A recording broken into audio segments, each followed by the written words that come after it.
Welcome to A Human Perspective.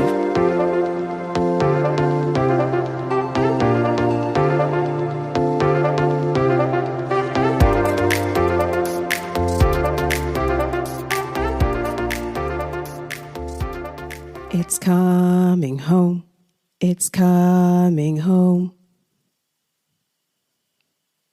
The stadium is pulsing. You step up. A young black boy knowing England's last hope to win rests with you, and knowing what is at stake if you do not score. The crowd waits, pulled back and tense like a bowstring, eager to release and tremble with celebration. You are the star of the team, and the expectation to show why, at this very moment, is at the forefront of your mind. You decide, I'm ready. Time is now. You run on the spot, feeling the turf push energy back into your body. And then you run up and kick. And it's saved. No goal. All hope lost. Here they come. In my last podcast episode, Pride and Prejudice, with my first ever guest, Stijn Smet, he introduced a term to me I had never come across before: false acceptance. And for some reason, I simply have not been able to shake it. As is my go-to, I had to hit Google and see what information was out there, if any. I could only really find a scientific definition. This version is from Techopedia. False acceptance is an error in biometrics that causes an unauthorized person to be authenticated. Biometrics uses distinguishing human characteristics as a mode of authentication. False acceptance is the most serious biometric security problem, as it permits unauthorized users to access sensitive systems. Take some time to digest that. Funnily enough, I couldn't find this term in relation to sociology. And yet I instantly understood its meaning when Stijn first mentioned it.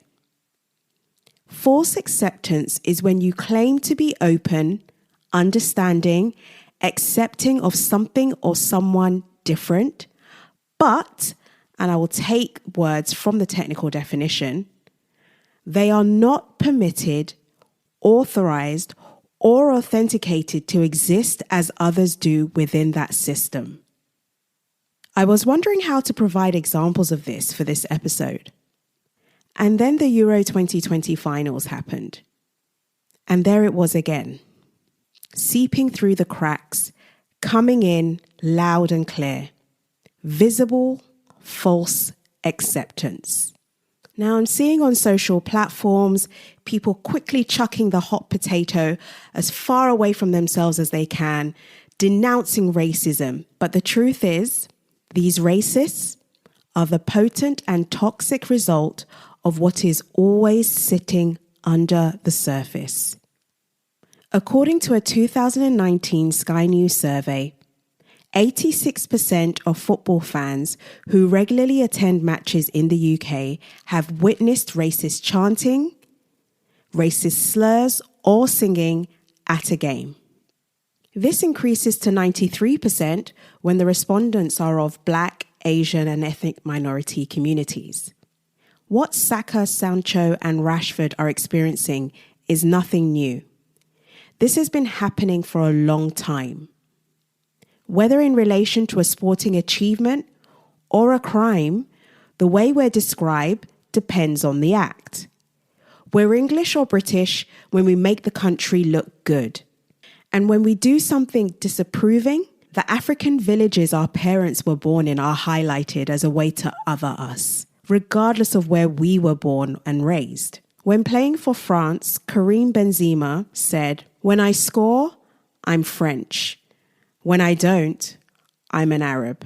Romelu Lukaku when playing for Belgium. "When things were going well, I was Lukaku, the Belgian striker.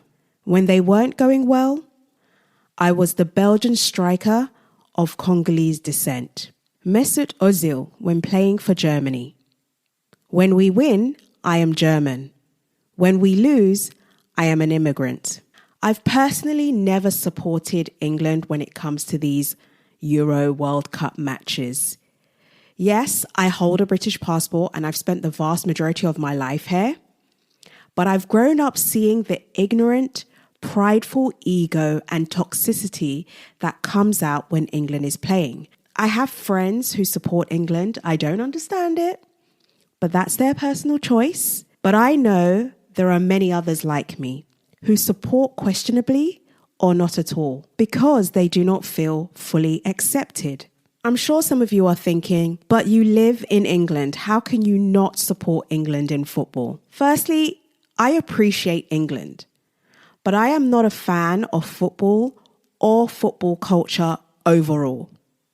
Secondly, I am originally from Nigeria, a Commonwealth country, and like many other former colonized countries, our people and resources have been and still are being pillaged in ways you cannot imagine. So please, spare me. It's coming home. Is this home? Can it be? We're good enough to claim England when we're doing well and reject it as soon as we're not. And so the game continues. The game of false acceptance.